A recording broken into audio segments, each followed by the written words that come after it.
नमस्कार दोस्तों, स्वागत है आपका हमारे चैनल फिल्मी वाणी 2.0 पर, जहां पर हम बात करते हैं बॉलीवुड टॉपिक्स की। इसलिए अगर आप बॉलीवुड के टॉपिक्स पर वीडियोस देखने में इंटरेस्ट रखते हैं तो हमारे इस चैनल को भी ज़रूर सब्सक्राइब करें और वीडियो के साथ बने रहें।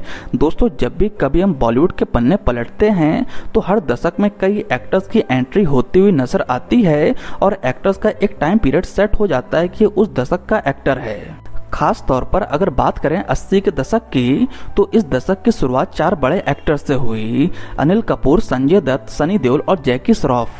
जिस तरह शाहरुख, सलमान, आमिर और अजय, अक्षय, सुनील को एक दूसरे का कंटेम्प्रेरी एक्टर माना जाता है, ठीक उसी तरह ये चारों एक्टर 80 के दशक में एक दूसरे के समकालीन रहे और ये टाइम पीरियड पूरी तरह से इन्हीं के हिस्से रहा। जहां अनिल कपूर एक नामी प्रोड्यूसर के बेटे थे, सनी देओल और संजय दत्त के पिता अपने अपने समय के दिग्गज हीरो थे, यानी कि इन तीनों के लिए इंडस्ट्री में एंट्री करना बहुत ही आसान था। वहीं जो अपना चौथा स्टार है जैकी श्रॉफ, ये आउटसाइडर रहे और अपने दम पर स्टारडम हासिल करके इन बड़े नामों के बीच अपनी धाक जमाई।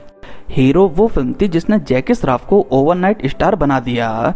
ये जैकी श्रॉफ की दूसरी मगर एज अ लीड हीरो इनकी पहली फिल्म थी। दोस्तों, जैकी श्रॉफ की पहले की जर्नी कोई बहुत अच्छी नहीं थी।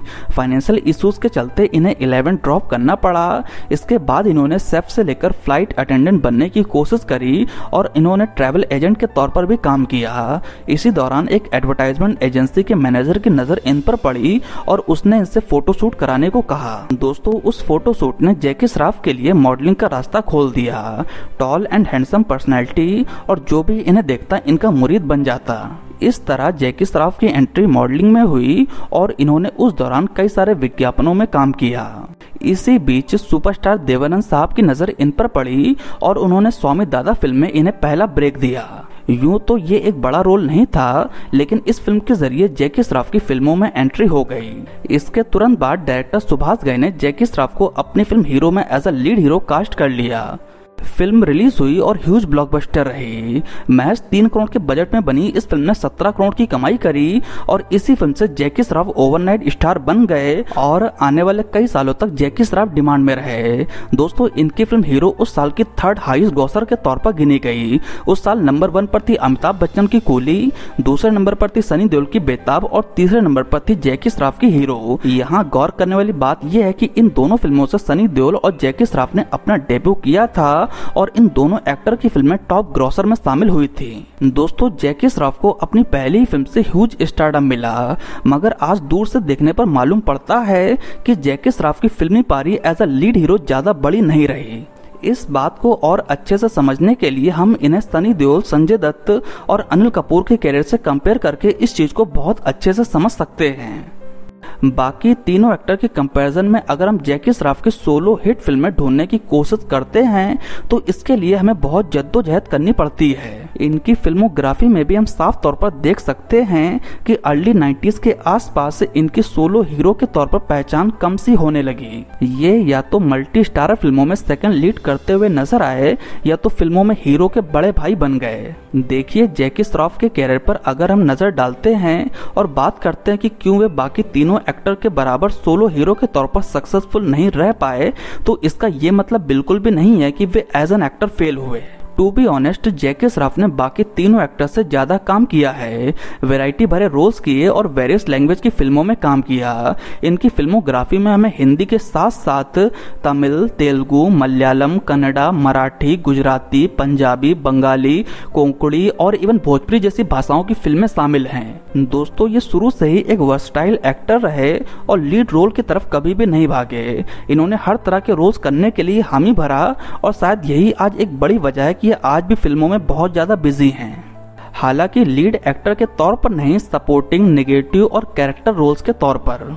वैसे एक लीड एक्टर के तौर पर इनकी पकड़ कैसे छूटी, इसकी भी एक बड़ी वजह है। दोस्तों, हीरो से ब्लॉकबस्टर सक्सेस पाने के बाद जैकी श्रॉफ काफी डिमांड में आ चुके थे, लेकिन इसके बाद जैकी श्रॉफ की मेजॉरिटी में रिलीज हुई सोलो फिल्में बॉक्स ऑफिस पर नहीं चली।